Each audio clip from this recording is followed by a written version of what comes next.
dođi tu upoznaje, strane pune 1, 2, 3 i baš za mene skriveni.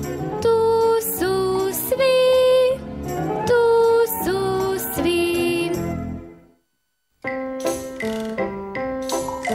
Mifi, mi te volimo, s tobom mi se igramo. Duge uši, oka 2, baš slatka sva. S Mifi igre posebno mi volimo. Rođendan.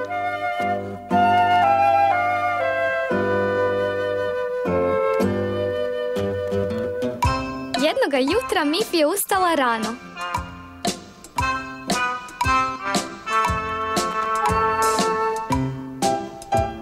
Uzela je malo sapuna i svoju mekanu žutu spužvu. Oprala se od tjemena do palčeva. Onda je Mifi obukla svoju najljepšu plavu haljinu. Imala je bijele tratinčice po sebi. Izgledala je jako lijepo. Dobro jutro, Mifi, reče gospodin Zec. Želimo ti sretan rođendan.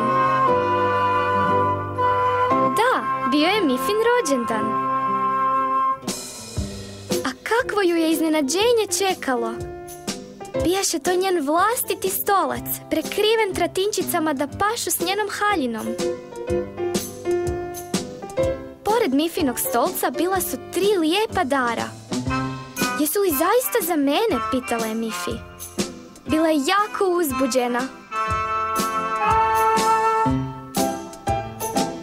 A na dar je dobila jedne škare, sjajnu crvenu zviždaljku i 4 bojice.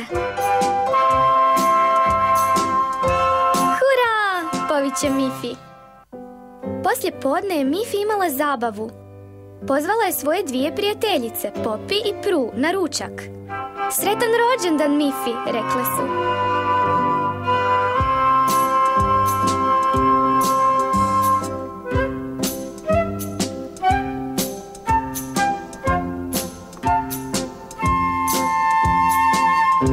Poslije ručka, Popi i Pru dodavale su se loptom.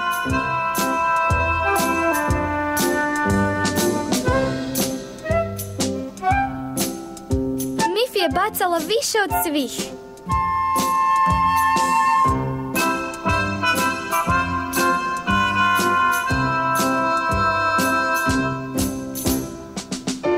Baka i djed Zec došli su te večeri na večeru.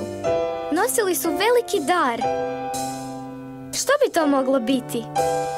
Mifi je razvezala mašnu. Bio je to Medo, slatki žuti medvjedić. I bio je samo Mifin.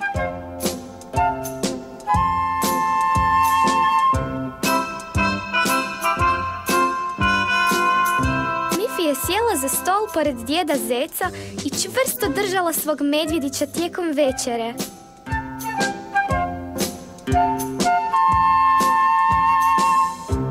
Kad ju je gospođa Zec stavila u krevet, Mifi je još držala svog Medu.